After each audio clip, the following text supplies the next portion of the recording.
오늘 이 얘기를 들으신 여러분만큼은 햄릿 왕자가 우유부단한 사람이 아니다라는 걸 좀 알아주셨으면 좋겠다. 그러니까 실행할 수 없었던 사람이 아니라 실행하지 못했던 사람. 그런데 실제로 그 실행이 일어난 계기는 가장 소중한 존재를 잃은 것으로 실행이 이루어졌다. 그리고 그 실행은 과거의 인물을 모두 죽게 하는 것으로 미래가 열렸다. 햄릿 얘기를 시작하겠습니다. 이 햄릿은 1602년에 나온 작품입니다. 정확하게 1602년에 나온 건 아닌데 1602년에 완결되었다. 그러니까 어떤 스토리가 있냐면 셰익스피어가 극작가였기 때문에 작품을 쓰고 발표하고 그 다음에 또 수정하고 또 수정하고 해서 아마 최종판이 나온 게 1602년이라고 생각하시면 될 것 같습니다. 420년 됐죠. 이 시기라면은 제가 전에도 얼핏 말씀드린 적이 있었는데 우리나라에서는 이제 임진왜란이 일어나는 시기랑 거의 비슷하죠. 그러니까 제가 이제 그 햄릿을 소개할 때는 뭐 시간 차이는 한 10여 년 정도의 시간 차가 있지만 셰익스피어가 햄릿을 쓸 때 이순신 장군님은 난중일기를 쓰고 계셨다. 뭐 정도에서 생각하시면 될 것 같고 시기적으로 잡히시죠. 그런데 이 책이 어떤 면에서 유명하냐면 우리가 햄릿을 읽어보지 않은 사람도 많지만 햄릿이라는 이름을 또 안 들어본 사람도 없잖아요. 그렇게 유명한 작품인데 뭐 이렇게 얘기를 하죠. 모두가 위대하다고 하는데 왜 위대한지는 아무도 알려주지 않는 대표적인 작품이 햄릿이죠. 역사적 명작이다 막 이렇게 얘기를 하고 정말 위대하다 위대하다라고 얘기를 하는데 그런데 왜 위대한 거야? 라고 물어보면 그거는 알 수 없어. 말해줄 수 없어. 이렇게 얘기하는 가장 대표적인 작품이 바로 햄릿이죠. 자, 오늘 왜 이 작품이 위대한지를 제가 한번 설명을 해보겠습니다. 이렇게 얘기하니까 제가 뭐 대단한 사람인 것 같은데 실은 조금 전에 말씀드렸던 그 조이스의 율리시스를 읽다가 이 햄릿을 얻어 걸린 겁니다. 율리시스도 이 햄릿이 굉장히 많이 녹아있는 작품이에요. 그래서 여기에 햄릿에 등장하는 햄릿 왕자의 존재론적 갈등을 이해를 하지 못하면 율리시스가 해석이 안 돼요. 그래서 율리시스를 제가 막 여러 번 읽으면서 물고 뜯고 하다가 결국은 여기서 햄릿 왕자에 대비되는 인물이 율리시스에서는 이제 스티븐이라는 사람인데 그 스티븐의 존재론적 갈등과 햄릿 왕자의 존재론적 갈등이 거의 같아요. 그래서 어느 한쪽을 풀면 나머지 한쪽도 풀리는 구조였는데 저는 그 율리시스의 스티븐의 존재론적 갈등의 의미를 풀다가 햄릿 왕자의 존재론적 갈등의 의미도 이제 어찌 보면 깨닫게 된 거죠. 그래서 오늘은 그 이야기를 중심으로 좀 말씀을 드리겠습니다. 자, 존재론적 갈등이라는 말을 우리가 들어본 적이 있는데 존재론적 갈등의 의미는 이런 거예요. 쉽게 얘기하자면 어떤 사람이 이러지도 못하고 저러지도 못하는 어떤 상태에 갇혀버린 거예요. 제가 아까 비동사 말씀드렸죠. 이럴 수도 없고 저럴 수도 없는 상태에 갇힌 이 상태를 존재론적 갈등이라고 하는 겁니다. 이 얘기만 듣고도 여러분들은 얼핏 어떤 장면들이 떠오르실 수 있습니다. 우리도 살다 보면 이러지도 못하고 저러지도 못하는 상태에 갇혀본 적들이 있기 때문에 그러니까 이 작품이 위대하다고 하는 이유는 첫 번째로 이러지도 못함과 저러지도 못함 사이에 끼어 있는 어떤 인물을 그러니까 그 조건을 완벽하게 설정하는 데 성공했는가가 이제 존재론적 갈등을 다루는 작품들의 평가 기준이 되는데 한편으론 그런데 이 햄릿은 그 구조를 세팅하는데 완벽하게 성공한 작품이다라고 생각하시면 됩니다. 먼저 작가 소개하고 그리고 작품 소개로 이어가겠습니다. 작가 윌리엄 셰익스피어는 1564년에 태어나셔서 1616년에 돌아가셨습니다. 영국 작가죠. 그리고 총 살아계시는 동안 총 한 38편의 희곡을 쓰셨습니다. 셰익스피어가 워낙 유명하다고 하니까 위대하다고 하니까 뭐 그냥 천편일률적이긴 하지만 영국 사람들이 셰익스피어에 대해서 어떻게 얘기했는지 한번 들어보죠. 먼저 그 당시에 영국의 왕이 엘리자베스 1세의 왕이었는데 엘리자베스 여왕이 그때 뭐라고 얘기했냐면 영국은 넘길 수 있어도 셰익스피어는 못 넘긴다. 이렇게 얘기할 정도로 당대에도 인정을 받았고 그리고 이 사람 말이 유명한데 이제 비평가인 토마스 칼라일이 한 말인데 뭔가 와전됐죠. 이 사람이 한 말이. 이제 우리가 뭐 흔히 듣기로는 뭐 인도하고도 안 바꾼다라는 얘기로 듣고 있지만 실제로 이 토마스 칼라일의 정확한 워딩은 이런 거죠. 언젠가 영국이 인도를 잃을 것이다. 하지만 세익스피어는 절대 사라지지 않을 것이다. 이렇게 정확한 워딩은 그겁니다. 그리고 가장 중요한 거는 작품 세계일 텐데 아마 오늘 이 시간을 통해서 여러분들이 이거를 이해하시면 굉장히 도움이 될 겁니다. 1600년경에 나온 작품이라고 말씀드렸으니까 세익스피어는 이 1600년경에 영국의 이야기를 주로 그렸습니다.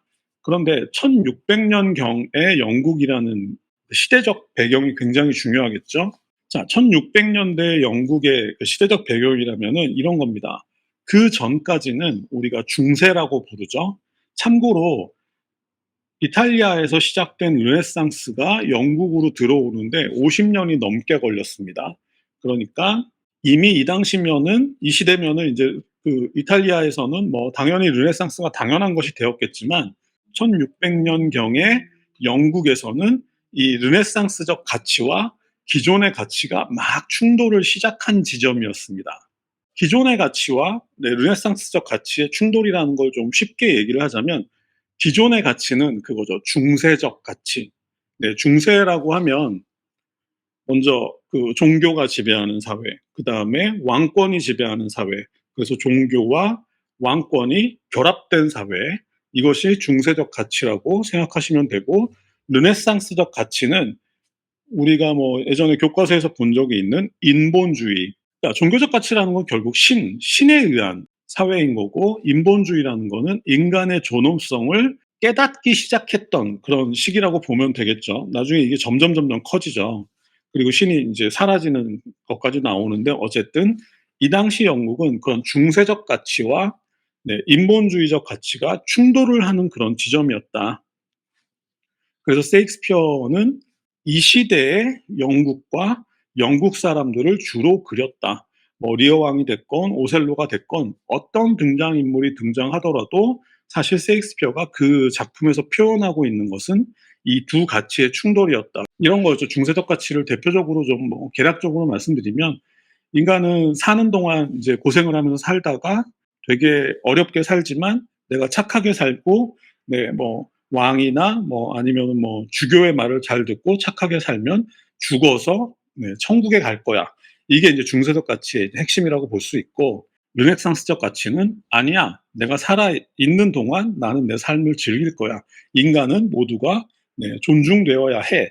이것이 그러니까 인간이 그냥 신의 노예적인 개념이냐 아니면 인간이 주인의 개념이냐 이것이 충돌하는 상황이라고 생각하시면 됩니다. 제가 이 말씀을 길게 드리는 이유는 햄릿도 그런 이야기를 담고 있기 때문이죠. 작품 소개로 넘어가겠습니다. 이 작품은 그 햄릿 왕자의 전설은 13세기의 덴마크의 전설이라고 해요. 그걸 세익스피어가 가져온 거죠. 그런데 13세기의 덴마크의 이야기를 쓰는 게 아니라 13세기의 덴마크의 전설을 가져와서 거기에다가 당시 세익스피어가 살던 당시의 영국의 상황을 더 씌운 거죠. 그러니까 일종의 퓨전 사극이라고 볼 수도 있겠는데 그리고 13세기 그 덴마크 얘기를 잠깐 하자면 조금 헷갈릴 수도 있는데 13세기에는 영국이 덴마크의 식민지였습니다. 거꾸로 생각하기가 쉬운데 13세기에는 영국이 덴마크의 식민지였습니다. 그러니까 덴마크의 윌리엄 공이라는 사람이 독일어로는 빌헬름이죠. 윌리엄 공이라는 사람이 영국에 가서 영국을 점령하고 왕이 된 겁니다. 그래서 13세기 당시에는 덴마크가 더 강한 나라였고 영국은 덴마크의 식민지였다.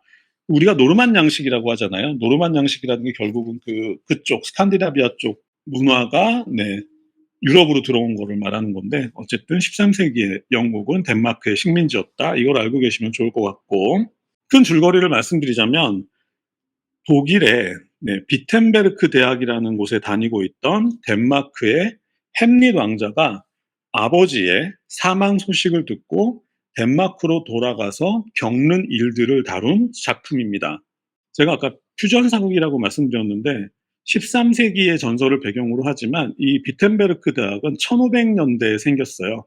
그러니까 안 맞죠. 그러니까 퓨전 사극이라고 생각하시면 되고, 그런데 왜 셰익스피어가 하필 독일의 비텐베르크 대학을 언급했느냐가 중요한데, 이 독일의 비텐베르크 대학은 르네상스 사상을 대표하는 대학이었습니다. 이성, 합리주의, 네, 이런 것들을 가장 먼저 주창하고 나선 대학이 바로 독일의 비텐베르크 대학이고, 그리고 비텐베르크 대학의 교수 중에 우리가 아는 사람이 있습니다. 바로 종교개혁을 일으켰던 마르틴 루터가 이 비텐베르크 대학의, 네, 교수였어요.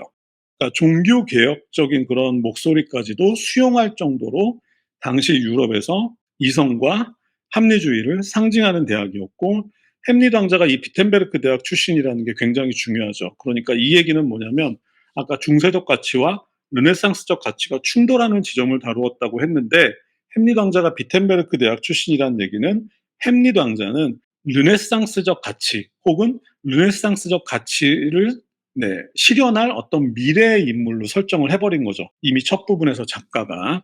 우리는 이제 이런 사정을 잘 모르기 때문에 처음 접했을 때 조금 어렵죠. 어쨌든 계속 넘어가겠습니다. 햄릿 왕자는 합리주의와 이성주의를 상징하는 인물이다, 이렇게 생각하시면 되겠죠. 줄거리 소개 시작하죠. 아버지의 사망 소식을 듣고 이제 햄릿 왕자가 덴마크로 돌아왔어요. 그런데 아버지의 장례식이 끝나자마자 아버지의 동생인 숙부 클로디오스와 햄릿 왕자의 어머니인 버트루드 왕비가 결혼식을 올린 거예요. 그러니까 결국은 어머니 입장에서는 시동생과 결혼을 한 거죠. 남편이 죽자마자. 그래서 그런 문장이 나오는데, 장례식의 음식이 식기도 전에 결혼식을 올렸다. 햄릿 왕자 입장에서 조금 이게 의아한 거예요. 물론 명분은 있어요. 어쨌든 그 당시에 덴마크는 거대한 이제 나라였기 때문에 권력의 공백이 있으면 안 되잖아요. 그러니까 그 공백을, 네, 최소화하기 위해서 죽은 햄릿 왕의 동생인 클로디오스와 거트루드 왕비가 결혼을 해서, 네, 권력의 공백을 없앴다, 이렇게 받아들이는 이제 명분이 있을 수 있을 텐데, 그럼에도 불구하고 햄릿 왕자가 느끼기에는 너무 빨랐다라는 생각이 드는 거예요. 그리고 실제로 덴마크의 왕위 계승자는 햄릿 왕자였습니다. 그러니까 숙부인 클로디어스가 아니라.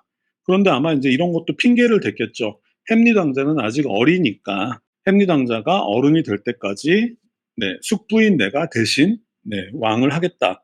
그러니까 뭔가 좀 의심이 가는 상황이죠. 왕의 동생이 권력을, 네, 노리고 뭔가 저지른 거 아니야? 하는 의심이 가는 상황이긴 하지만, 증거가 없기 때문에 햄릿 왕자 입장에서는 그냥 그러려니.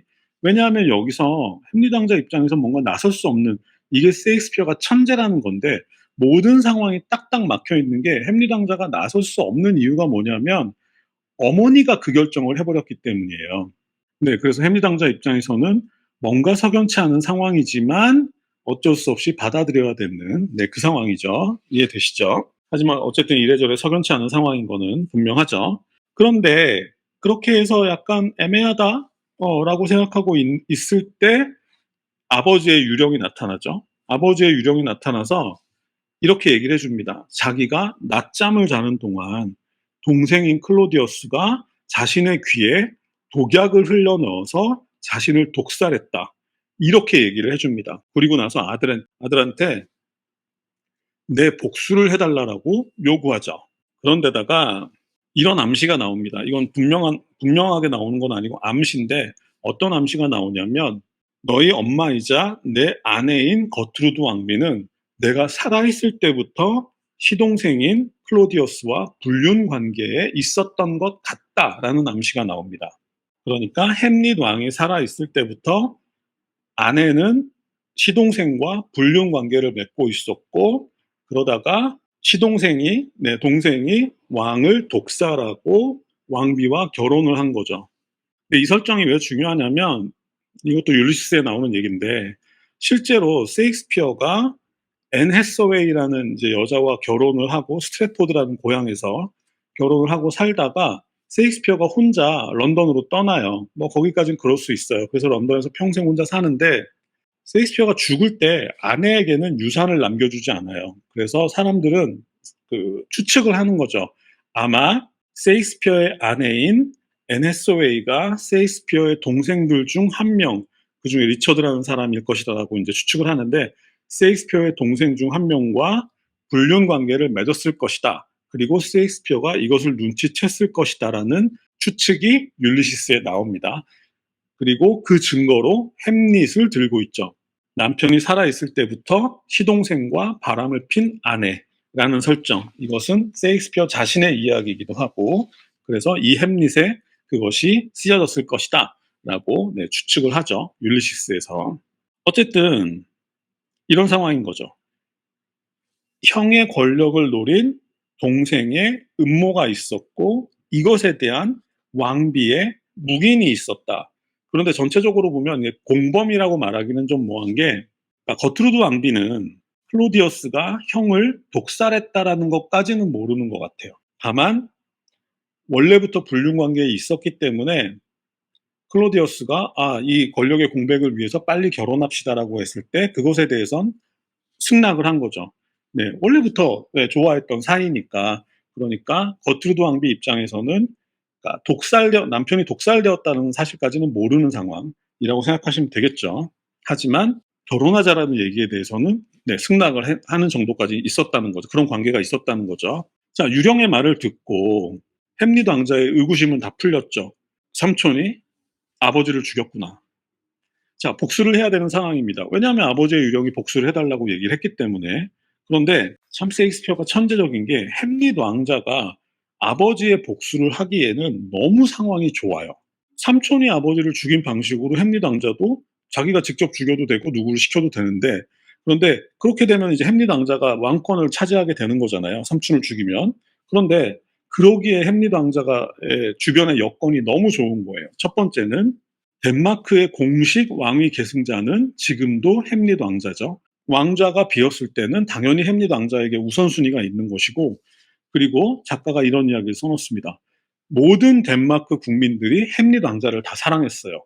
그러니까 대중의 지지가 있는 거고, 그리고 이것도 굉장히 중요한데, 이 신하들의 의견도 중요하잖아요. 근데 이 신하들 중에 가장 높은 신하가 폴로니어스라는 대신이 있었는데, 이 대신이 만약에 의심을 하거나 반대를 하면 상황이 안 좋아질 수도 있는데, 이 폴로니어스는 굉장한 기회주의자여가지고 자기에게만 유리한 방향으로 흘러가면 모든 걸 다 모른 척하는, 지금도 사실 폴로니어스는 클로디어스가 그러니까 햄릿 왕의 죽음이 약간 폴로니어스 입장에서도 찝찝했을 텐데, 자신의 권력에 이상이 없으면 그냥 모른 채 묵인할 정도로 그런 기회주의자였고, 심지어는 폴로니어스의 딸이 오필리어예요.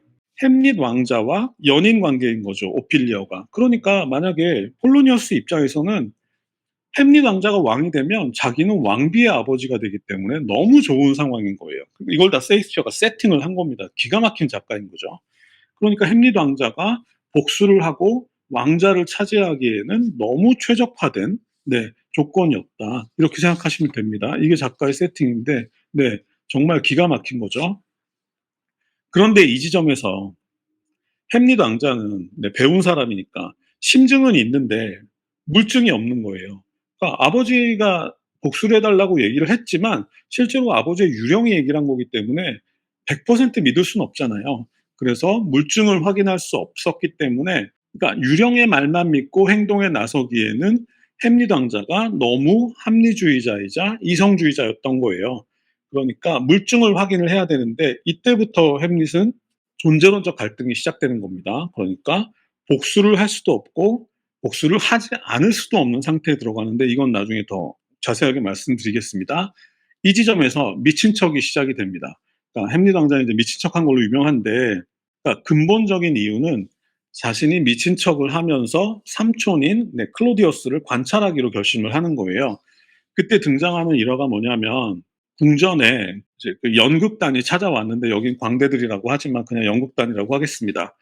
연극단이 찾아왔는데 이제 뭐 연극을 하고 이제 뭐 그런 일을 하는 사람들인 거죠. 근데 햄릿 왕자가 그 연극하는 사람들한테 부탁해가지고 연극에다가 이 장면을 좀 집어넣어 달라. 그 장면이 어떤 장면이었냐면, 왕을 독살하는 동생의 이야기를 삽입해 달라고 부탁을 하고 실제로 그런 연극이 이루어집니다. 그래서 햄릿 왕자는 그 연극을 보는 삼촌의 모습을 보고 결정을 하겠다라고 생각을 하는 거죠. 그런데 이 연극이 진행이 되니까 실제로 클로디어스는 삼촌은 이 연극을 보고 충격을 받아 가지고 연극은 중단되고 삼촌은 큰 충격을 받고 인제 돌아가게 되고 햄릿 왕자는 확신을 갖게 됩니다. '아 진짜로 삼촌이 아버지를 죽였구나.' 그런데 이렇게 확신을 가진 상황에서도 햄릿 왕자의 미친 척은 계속됩니다. 그러니까 존재론적 갈등이 계속된다는 거죠. 그러니까 이 지점에서 바로 햄릿 왕자를 에 대한 어떤 프레임, 우리가 들어봤던 어떤 프레임이 만들어지는데 우유부단한 젊은이, 망설이는 젊은이, 실행하지 못하고 우물쭈물하는 젊은이라는 햄릿 왕자에 대한 프레임이 만들어지는 겁니다. 근데 저는 이게 납득이 안 됐던 거예요. 결국은 이 위대하다고 말하는 작품의 주인공인 왕자가 결국은 우물쭈물하다가 아무것도 못하는 이야기를 썼는데 그것이 역사적으로 위대한 작품이 되었다고? 저는 그걸 이제 믿을 수가 없었던 거죠. 그래서 그 진짜 얘기는 나중에 말씀을 드리겠습니다. 자, 연극 사건이 있은 후에 삼촌인 클로디어스는 본격적으로 햄릿 왕자를 의심하게 됩니다. 뭔가 이상하잖아요. 햄릿 왕자가 갑자기 미친 척하는 것도 그렇고 영국에서 그런 장면이 등장한 것도 그렇고 게다가 심지어 자기는 살인자이기 때문에 찔리는 것도 있었을 것이고 그래서 클로디어스는 햄릿 왕자에 대한 의심을 시작하게 되죠. 그러다가 이제 햄릿 왕자가 미친 척을 하던 와중에 그 신하인 폴로니어스를 죽이는 사건이 벌어집니다. 그래서 이걸 기회로 클로디어스가 왕인 클로디어스가 햄릿 왕자를 영국으로 가는 배에 태워서 영국으로 보내는데 여기에서는 그 배 안에서 햄릿 왕자를 죽여버리라는 이제 왕의 지시가 있었던 거죠. 그런데 그게 결국 실패합니다. 햄릿 왕자는 살아서 돌아오죠. 그것과 여러분들이 잘 아시는 사건. 돌아와서 보니까 오피리어가 아버지의 죽음으로 인해서 충격을 받고 자살을 해버린 거예요. 이것 또한 오피리어의 존재론적 갈등이라고 볼 수 있는데 자, 오피리어 입장에서는 가장 사랑하는 두 사람이 있었겠죠. 아버지와 햄릿 왕자. 근데 사랑하는 남자인 햄릿 왕자가 자신의 아버지를 죽인 거예요. 여기서 오피리어는 정말로 진심으로 미쳐버리게 되고 그래서 자살을 하게 됩니다. 햄릿 왕자는 그 사실을 모르고 있다가 우연히 돌아다니다가 이제 무덤 파는 일꾼들에 대한 그 장면에서 그 오피리아의 오빠인 레어티즈가 오열하는 모습을 보고 무슨 일이냐고 물어봤더니 레어티즈가 내 동생이 죽었다라는 얘기를 듣고 오피리아가 죽었다라는 사실을 알게 되죠. 그때 이제 햄릿 왕자가 오피리아의 오빠인 레어티즈한테 이렇게 얘기를 합니다. 내가 당신보다 4만 배 더 오피리아를 사랑했다. 그러니까 햄릿 왕자도 진심으로 오피리아를 사랑했던 거죠. 그런데 그녀가 죽어버린 거죠. 네, 이런 상황인 거고 자세한 얘기는 나중에 말씀드리겠습니다. 그렇지만 한편으로 레어티즈 입장에서는 자신의 아버지를 죽이고 자신의 여동생까지도 죽게 만든 햄릿 왕자에 대한 복수심이 불타올랐겠죠. 이렇게 상황은 딱딱 맞게 진행이 되는 겁니다. 자, 마지막 장면으로 넘어가겠습니다. 자, 왕인 클로디어스 입장에서는 햄릿 왕자를 빨리 죽여버려야 되겠죠. 그런데 레어티즈가 폴로니어스의 아들인 레어티즈가 햄릿 왕자에 대한 복수의 칼을 갈고 있다는 걸 알고 이 레어티즈를 이용해서 햄릿 왕자를 죽이겠다는 결심을 하게 되고 이런 상황을 꾸밉니다. 레어티즈와 햄릿 왕자의 결투를 만드는 거죠. 클로디어스의 계획은 이랬습니다. 칼을 가지고 결투를 하는데 레어티즈의 칼에만 독약을 발라서 이 사람은 도구로 시작해서 도구로 끝나는 사람인데 어쨌든 레어티즈의 칼에만 독을 발라서 작은 상처만 입어도 햄릿 왕자가 죽게끔 그렇게 클로디어스가 이것도 설정입니다. 그러니까 계속 도구로 시작한 사람은 계속해서 독을 쓸 수밖에 없게 만드는 이런 설정인데 어쨌든 이런 결투 장면을 만들고 근데 햄릿 왕자는 이것을 예상해요. 이미 영국으로 가는 배에서 자신을 죽이려고 했잖아요, 왕이. 그러니까 이번에도 뭔가 꿍꿍이가 있을 것이다라는 걸 햄릿 왕자가 알지만 알면서도 결투장에 들어갑니다. 마지막 장면에서 결국 이제 결투 장면에서 검술 실력이 햄릿 왕자가 훨씬 더 뛰어났어요. 그래서 이제 레어티즈를 이겼는데 그럼에도 불구하고 레어티즈의 칼에 살짝 스친 거죠. 그러니까 햄릿 왕자도 결국은 죽을 수밖에 없는 상황이 된 거죠. 근데 어쨌든 어머니는 이 상황을 모르기 때문에 아들이 이겼잖아요. 그래서 아들이 이긴 걸 축하하기 위해서 햄릿 왕자에게 이제 그 축하주를 건네는데 어머니가 자기가 먼저 마셔버리죠. 근데 알고 보니까 그 술에도 독약이 들어있었던 거예요. 이 클로디어스는 이제 계속해서 독으로만 가는 거죠. 어머니가 거트루드 왕비가 그 독약이든 독이든 술잔을 마시려고 하니까 술을 마시려고 하니까 클로디우스가 말리는데 어머니는 무시하고 그냥 마셔버리죠. 결국 어머니도 죽게 되고 그리고 결국 햄릿 왕자가 그 클로디우스 삼촌도 죽이게 되고 어쨌든 우리가 알고 있는 내용이죠. 다 죽고 끝나죠. 그러면서 햄릿이 죽어가면서 측근인 호레시오한테 이렇게 얘기를 하죠. 덴마크의 왕권을 폴란드의 왕자인 포틴브레스에게 넘기겠다. 이렇게 유언을 하고 햄릿 왕자가 죽습니다. 이것도 사람들이 되게 의아해하는 부분이에요. 왜 덴마크의 왕권을 적국인 폴란드의 왕자에게 주지? 의아해하는 부분인데 이것도 이제 조금 이따 말씀드리겠습니다. 자, 줄거리는 다 말씀드렸고 이 작품에 대해서 그래서 전통적인 해석을 먼저 말씀드릴게요. 이것도 율리시스에 나오는 내용인데 먼저 우리가 잘 아는 괴테는 이 햄릿에 대해서 어떻게 해석을 하냐면 하나의 주저하는 영혼은 갈등하는 의혹에 찢어진 채 고뇌의 바다에 대항하여 무기를 든다 하면서 햄릿 왕자를 아름다운 무능력의 몽상가라고 괴테가 평가를 했습니다. 근데 이거는 괴테의 평가이기도 하지만 일반적으로 햄릿을 설명하는 일반적인 평가이기도 해요. 그러니까 아름다운 무능력의 몽상가, 우유부단한 젊은이라는 것이 이 햄릿 왕자에 대한 전통적인 해석이고 또 다른 해석은 이제 프랑스의 시인인 말라르메라는 시인이 있는데 이 사람은 이렇게 얘기를 합니다. 호화롭고 침체된 살인 과장극. 그러니까 한 명의 복수 때문에 9명이 죽는 이야기예요. 그러니까 말라름의 입장에서는 햄릿왕 한 명의 복수를 하기 위해서 9명이 다 죽어버리는 이런 침체된 살인 과장극이다라는 평가. 이렇게 전통적인 해석은 이 두 가지 결이 있습니다.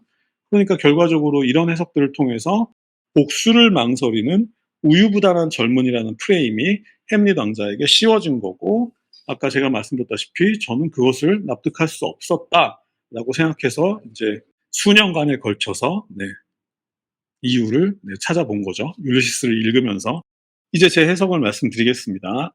자, 햄릿 왕자는 비텐베르크 대학에서 합리와 이성에 대해서 배웠고 그것을 신봉했겠죠. 신념은 목숨보다도 강한 것이죠. 그런데 아버지의 사망 소식을 듣고 덴마크로 돌아왔지만 뭔가 이상하다라는 걸 느꼈죠. 그러다가 아버지의 유령을 통해 진실을 알았고 연극을 통해서 숙부가 진범이라는 것을 확신했습니다. 하지만 망설이게 되죠. 왜냐하면 이성을 중요하게 생각하는 햄릿 왕자 입장에서는 이것만 가지고는 설명이 안 되는 거예요. 이 지점에서 세익스피어보다 3살 많은 한 철학자가 있습니다. 바로 프랜시스 베이컨이라는 사람인데 세익스피어보다 3살 많다라는 얘기는 그 당시 영국의 어떤 지성을 상징하는 인물이 프랜시스 베이컨이기 때문에 베이컨이 세익스피어다라는 일화도 많죠. 베이컨에 대한 일화를 하나 말씀드리겠습니다. 이때 당시의 영국의 왕이 엘리자베스 1세 여왕이라고 말씀드렸는데 엘리자베스 1세 여왕은 권력을 잡은 초기에는 그러니까 대영 제국의 어떤 기틀을 닦을 정도로 굉장히 훌륭한 정치를 했다고 합니다. 근데 그러다가 나이가 점점 들어가면서 타락을 해가지고 대표적인 타락이 어떤 거였냐면 남색을 밝혔다고 해요. 그러니까 매일 밤 남자들을 자기 침대로 불러들이면서 뭔가 좀 타락한 행동들을 했다는 건데 뭐 그것뿐만은 아니겠죠. 단지 남색만을 밝혔기 때문은 아니겠죠. 뭐 다른 모든 것에서도 망가지기 시작했다라는 건데 그러다가 엘리자베스 1세 여왕의 1번 엘리자베스 1세 여왕이 가장 총애하는 애인이 있었습니다. 바로 에섹스 백작이라는 사람인데 여러분 혹시 시간 되시면 구글에서 에섹스 백작이라고 한번 쳐보세요. 그럼 그림이 한 장 나오는데 진짜 잘생겼습니다. 이 1번 애인인 에섹스 백작이라는 사람이 있었는데 이 사람이 어느 날 프랜시스 베이컨을 찾아옵니다. 그러니까 이렇게 얘기를 하는 거죠. 에섹스 백작이 자기가 이제 가까운 곳에서 여왕을 계속 봤으니까 이 여왕은 끝났다. 이 여왕은 다시는 이제 뭐랄까 돌이킬 수 없다. 정상이 될 수 없다. 끌어내려야 될 것 같다. 폐위시켜야 될 것 같다라고 베이컨한테 상의를 하는데 이때 베이컨이 에섹스 백작의 요청을 거절합니다. 자, 문제가 많은 왕을 끌어내리자는 에섹스 백작의 요청에 대해서 당대의 석학인 베이컨이 거절을 하는 거죠. 그러니까 이때 베이컨이 에섹스 백작의 그 요청을 거절한 이유는 바로 지금 영국 여왕이 문제가 있다. 좋다. 그러면 그 자리를 대체할 사람은 그런 문제가 없는 사람이어야 되는데 그렇죠. 그래야 명분이 쓰는 거죠. 그런데 우리가 그 영국 여왕을 만약에 죽이는 순간 우리 또한 살인자가 된다. 엘리자베스 1세 여왕과 우리가 다를 바 없는 존재가 된다. 그런 사람에게는 권력을 줄 자격이 없다. 이렇게 얘기를 하면서 베이컨이 거절을 한 겁니다.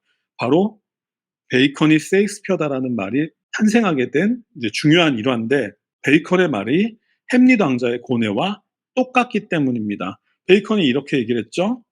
우리가 엘리자베스 여왕을 끌어내리면 우리도 그녀와 같은 인물이 된다. 그러니까 우리에게도 명분이 없다. 이것을 햄릿 왕자에게 대입시키면 햄릿 왕자의 존재론적 갈등이 해석이 되는 겁니다. 어떻게 가냐면, 햄릿 왕자가 계속해서 복수를 망설인다고 했잖아요. 그러니까 이거는 이거죠. 만약에 숙부를 죽이려면 죽일 수도 있었겠죠. 그런데 여기서 숙부는 어떤 사람이에요? 형을 죽이고 형수와 결혼한, 약간 동물한테 미안한 얘기지만 그냥 얘기하자면 약간 동물의 왕국 같은 그런 사람인 거잖아요. 그런데 당연히 죽여 마땅한 사람이지만 햄릿 왕자가 이 숙부에게 복수를 하는 순간 햄릿 왕자도 삼촌을 죽인 사람이 되는 거죠. 형을 죽인 삼촌이나 그런 삼촌을 죽인 햄릿 왕자나 다를 게 없어지는 겁니다. 그러니까 결국은 이성적이고 합리적인 것을 신봉하는, 굳게 믿는 햄릿 왕자의 입장에서는 자신이 아버지의 복수를 실행하는 순간 자신에게도 덴마크 왕으로서의 자격이 사라지는 겁니다. 베이컨이 했던 얘기와 똑같은 거죠. 그래서 햄릿 왕자는 이러지도 못하고 저러지도 못하는 겁니다. 햄릿 왕자는 비텐베르크 대학에 다니면서 꿈을 꿨겠죠. 내가 언젠가 왕이 되면 덴마크를 르네상스적 나라로 만들 거야 라는 꿈을 꾸었겠죠. 그리고 그것을 굳게 믿고 그런 왕이 되고 오피리어와 결혼해서 덴마크의 이성적이고 합리적인 나라를 세운 최초의 왕으로 기록되는 꿈을 꾸었겠죠, 언제나. 그런데 이 상황에서 햄릿 왕자가 숙부를 죽이면, 아버지의 복수를 실행하면 햄릿 왕자 또한 삼촌을 죽인 살인자가 되는 거잖아요. 자격이 없어지는 거죠. 그러니까 햄릿 왕자의 존재론적 갈등이 이제 이해가 되시죠? 복수를 할 수도 없고 하지 않을 수도 없는 겁니다. 복수를 하면 왕으로서의 자격을 잃게 되고, 복수를 하지 않으면 정말 바보 천치가 되는 거죠. 이 사이에서 햄릿 왕자는 미친 듯이 갈등을 하는 겁니다. 그러던 와중에 가장 사랑하는 여인인 오피리어가 죽어버린 거죠. 이것은 어찌 보면 햄릿 왕자가 드디어 행동할 수 있게 되는 계기가 될 수도 있는데, 오피리어가 죽었을 때 그 무덤 근처에서 햄릿 왕자가 이런 얘기를 합니다. 나는 덴마크의 왕 햄릿이다. 이런 대사를 치는데, 이거를 약간 우리나라의 책들이 이거 번역하기가 좀 어려운데 원문으로 보면 이렇게 돼 있어요. This is I, 햄릿 the Dane. 뭐 약간 고어체로 썼다고 생각하시면 되는데, This is I, 햄릿, 데인이라는 말은 덴마크인이라는 뜻인데, 그러니까 이 문장만 보면 This is I, 햄릿 the Dane이라는 문장만 보면 덴마크의 왕이라는 얘기가 아니죠. 나는 덴마크의 햄릿이다라는 말이 더 정확하죠. 근데 이렇게 번역을 해놓으면 약간 뭐랄까 좀 무게감이 떨어지니까 덴마크의 왕 햄릿이다라고 번역을 하는 거는 뭐 사정은 이제 이해를 하겠는데, 이거는 이제 원문을 좀 의지하는 게 좋을 것 같다. 여기서 덴마크의 왕 햄릿보다 덴마크의 햄릿이 더 크고 무거운 의미입니다. 나는 덴마크의 햄릿이라는 거죠. 그러니까 덴마크를 위한 결정을 하겠다는 거죠. 덴마크인으로서. 그렇기 때문에 덴마크의 왕 햄릿이라는 말이 조금 안 맞는 겁니다. 햄릿 더 데인이라는 말이 중요한 거죠. 그 오피리어가 죽고 나서 햄릿은 나는 덴마크의 햄릿이다라는 결정을 하게 되는데, 그 얘기는 뭐냐면 나를 위한 결정이 아니라 덴마크를 위한 결정을 하겠다라는 그 결심이 드러나는 가장 중요한 대사인 겁니다. 어쨌든 여러분, to be와 not to be 이해가 되시죠? 실행할 수도 없고 실행하지도 않을 수도 없는 그런 꽉 막힌 상태, 그런 존재론적 갈등의 상태에 꽉 막혀 있다가 오피리어가 죽고 나서 나는 덴마크의 햄릿이다라는 말을 한다는 얘기는 실행하겠다라는 거죠. 근데 그 실행은 나를 위해서가 아니라 덴마크를 위한 실행을 하겠다. 그러니까 이 얘기죠. 자신이 왕이 되지 못하더라도 덴마크는 이성적이고 합리적인 나라가 되었으면 좋겠고, 나는 그것을 위해 역할을 하겠다라는 그런 아주 중요한 대사로 이해를 하시면 됩니다. 게다가 오피리아가 죽었으니까 햄릿 왕자는 더 이상 살고 싶은 생각도 없었겠죠. 그러니까 자신의 목숨과 자신의 왕의 자리를 포기하고 오직 덴마크를 위한 결정을 내리게 되는 건데, 이 책을 읽어보면 오피리아가 우리가 듣던 거에 비해서 역할이 좀 약하다라고 말씀하시는 분들이 계신데, 실제로 오피리아가 직접적인 어떤 역할을 한다라기보다는 오피리아의 죽음이 햄릿 왕자에게 끼친 그 막대한 영향을 생각하시면 오피리아의 죽음의 의미를 더 자세히 느끼실 수 있을 것 같고요. 그래서 햄릿 더 데인이라는 말, 나는 덴마크를 위해 죽겠다라는 말과 똑같은 건데, 그래서 이런 거겠죠. 과거의 나쁜 인습을 내가 안고 간다. 그러니까 결국은 9명이 죽는다라는 얘기는 그 9명, 클로디어스 왕이나 거트루드 왕비나 그다음에 폴로니어스나 레어티즈나 하는 이 하다못해 햄릿 왕자까지도 이 여기서 죽게 되는 모든 인물들은 다 과거의 전통적 가치를 상징하는 사람들이라는 공통점이 있습니다. 그러니까 과거에서 미래로 점프하려면 과거를 털어내야 되겠죠. 그런데 햄릿 왕자의 입장에서는 이성적이고 합리적인 방식으로는 그 과거를 털어낼 수가 없는 거예요. 그러니까 결국은 이 피는 혁명을 상징하는 거죠. 결국은 그 과거의 인물들이 모두 죽는 방식으로, 자기를 포함해서 모두 죽는 방식으로 덴마크의 미래를 열겠다는 건데, 그 미래의 가치가 폴란드의 포틴브레스 왕자라는 게 중요한데, 첫 장면에서 이런 게 나올 거예요. 포틴브레스 왕자가 군대를 이끌고 덴마크 영토로 막 들어와요. 그러니까 이제 덴마크 입장에서 놀랬겠죠. 왜 제가 군대를 이끌고 적국의 왕자가 들어와? 그래서 일단 사신을 보내가지고 너 지금 덴마크의 영토에 들어왔으니까 군대를 돌려. 이거는 침략 행위야. 라고 얘기를 하니까 포틴브레스 왕자가 미안해. 잘못했어. 하고 군대를 실제로 돌려요. 그러니까 그 얘기가 말하는 의미는 뭐냐면, 이 포틴브레스 왕자 또한 햄릿 왕자처럼 미래를 상징하는 인물이라는 거죠. 이성적이고 합리적인 인물이라는 거죠. 그러니까 햄릿 왕자 입장에서는 덴마크를 위해서 내가 죽을 수 있는, 그러니까 결국 내가 마지막으로 할 수 있는 가장 큰 일은, 비록 나는 그런 자격을 잃었지만 그런 자격을 잃지 않은 폴란드의, 비록 적국의 왕자이지만 폴란드의 포틴브레스 왕자에게 덴마크를 맡김으로써 덴마크는 미래로 갈 수 있다는 거죠. 과거에 붙들리는 게 아니라. 그러니까 과거는 자신이 모두 안고 갈 테니 포틴브레스 왕자가 덴마크의 미래를 열어다오.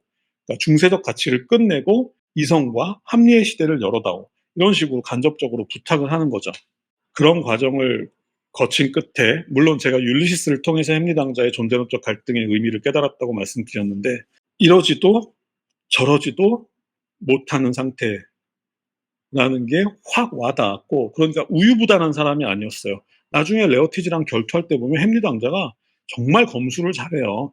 그러니까 햄릿 왕자는 우유부단한 사람이 아니에요. 움직이지 못했을 뿐이지.